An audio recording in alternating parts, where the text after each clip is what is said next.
I would love to be remembered as an honest guy rather than a musician or an engineer or a mayor. We try to inspire youths for not thinking about yourself only. You should think about your society, think about your city, your surroundings.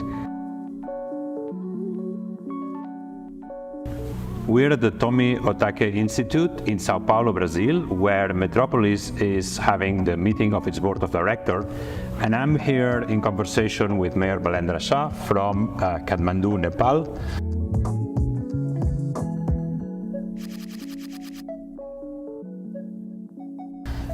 Mayor, for a city like yours in South Asia, what are the key questions, the big questions for the quality of life that are your priority?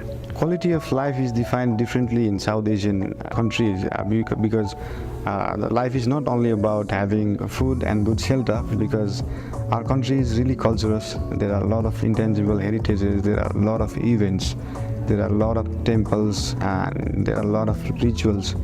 So the quality of life, we believe, is having to live your own life in your own culture, communicating with your own language, and doing the events related to your culture, your community, and everything is there, and proper education and health facility. So we have a provision of at least 10% of bed designated for people who are below the economic level. So the quality of life is good health, good education, and trying to live inside the community.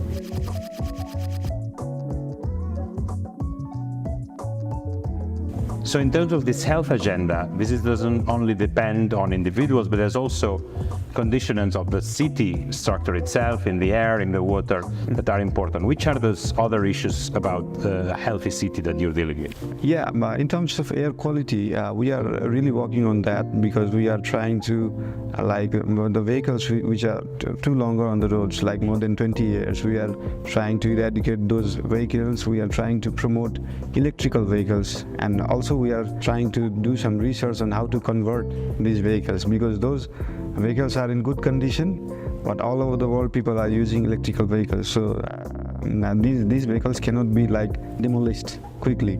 So we are trying to look for ideas if we can convert it into electric, and also we are trying to control pollution, air pollution in terms of dust. There is a lot of construction produced dust, so we are trying to control it with new technology for the asphalt, roads, footpaths, to produce less dust. And also the major part of air pollution in our country, not in the city but overall the country, is these forest fires. So forest fires are mostly natural and sometimes initiated by human beings, people. We are trying to collaborate with our central government and other agencies how we can prevent that, because most of the time people think the air quality is degraded due to the dust and the smoke produced by the vehicles, but it is because of the forest fires. So that is a major problem. There are no much of industries, chemical producing industries, because tourism is the major business which does not produce carbon in our country. So we are actually affected by the rest of the world. Our country is 60% green.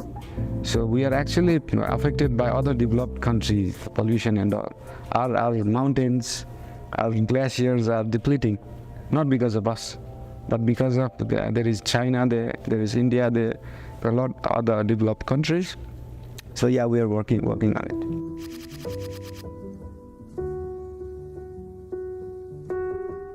And how is climate change affecting you? How are you getting ready for?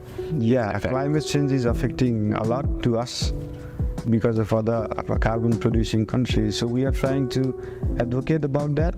We are trying to advocate other countries how we can be resilient for that, how we can control it. Since it's a small country, we need to advocate these things on some higher platforms.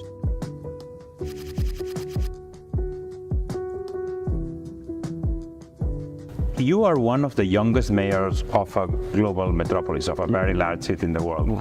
How do you try to convince young people to become active in the life of the city, in the political life of the city, and to be engaged? Being young, and most of the politicians in our country are above 50 and 60. So I don't want to make people feel that only young people should do politics, because also experienced people should do politics. I should have been doing something else. But due to these older politicians not doing well, I thought of doing it. So we try to inspire youths for not thinking about yourself only. You should think about your society, think about your city, your surroundings. Each day you need to inspire a children, a kid, somebody. Inspire them to be honest to yourself first, because most of the people are not honest to themselves. So people need to be first honest to themselves, then they can be honest to the society, the city. So we try to inspire with different activities, and also I do my music, and with my music I try to inspire people for the social needs as well. And as this young musician mayor, what would you like to be your legacy for Kathmandu? Would you like to be remembered as a mayor? I would love to be remembered as an honest guy, rather than a musician or an engineer or a mayor. After some times, after a few years, after a few decades, people should learn about honesty. People should learn about non-corruption. People should learn about integrity. So we try to inspire with those kind of things. Thank you very much, Mayor. Thanks for being with us at Metropolis and for sharing all these great ideas about the city. Thank you very much. Malaysia. Thank you so much.